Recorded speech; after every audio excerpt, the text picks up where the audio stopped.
video friends and viewers. Please first of all subscribe to my channel, let you know my new videos. Yes, I will going on my videos, Toefl Ibt reading part videos. Now I will talk about Toefl Ibt reading part, strategy body part. Strategy 5. Pay attention to modifying phrases and clauses. Both written and spoken statements often have many ideas connected together. Each idea relates to the others in particular ways, depending on the structure and vocabulary. You always need to pay attention to these specific relationships between ideas or qualifications. To qualify a statement means to alter or modify it. A writer can do this with a variety of words, phrases, and dependent clauses. It's important to recognize these qualifications because they specify time, place, person, cause, effect, intention, condition, contrast, and so on. Often incorrect answers omit or alter the qualifications in the original passage.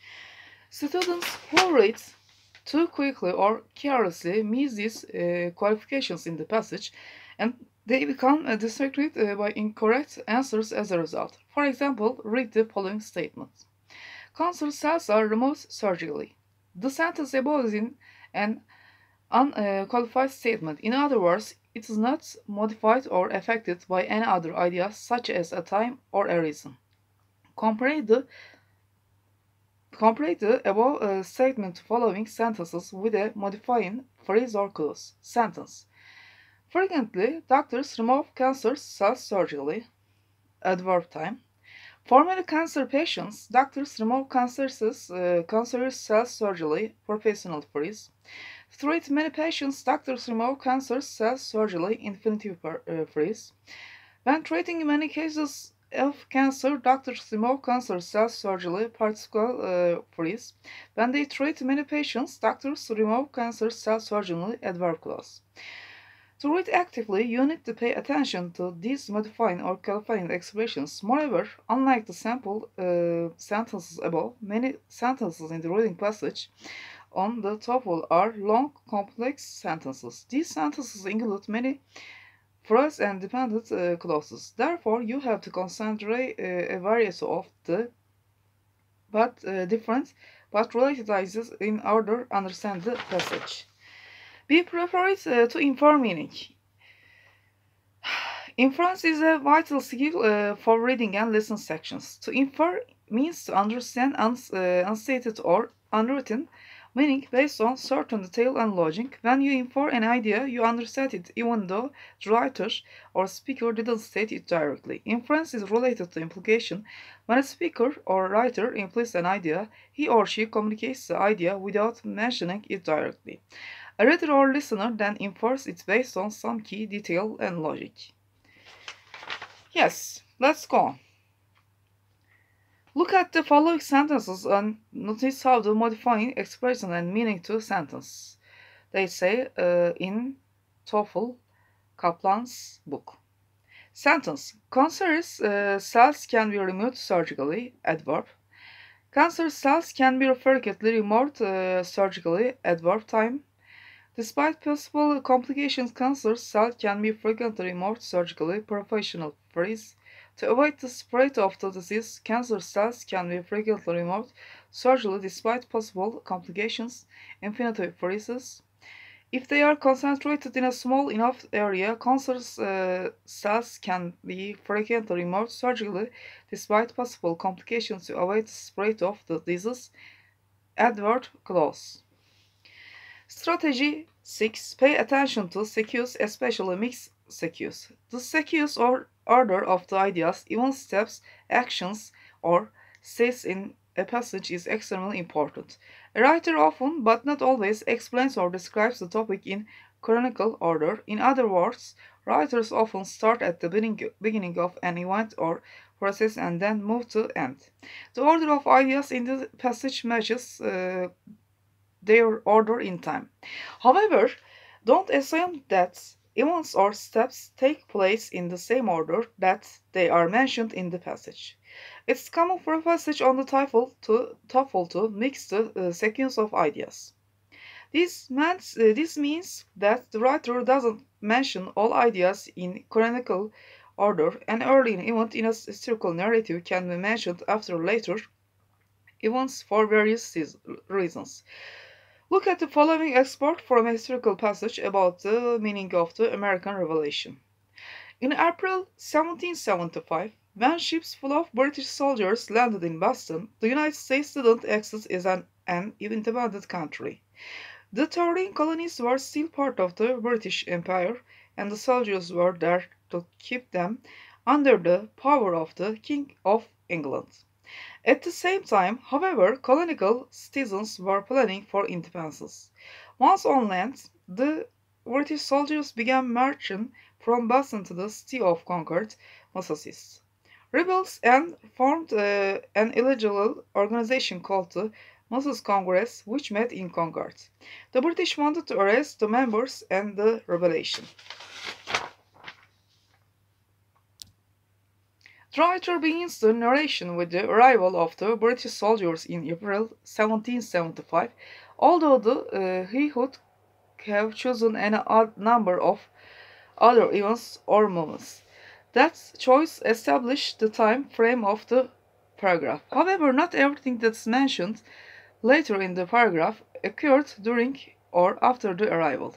The organization of the rebellion was in progress at that time based on the past continuous war planning. Moreover, you must logically assume that the soldiers began marching after they left the boss on Boston. However, the Massachusetts Congress was not formed at that time. Based on the past perfect verb had formed, you should understand that the Congress was already formed before the arrival of the British soldiers.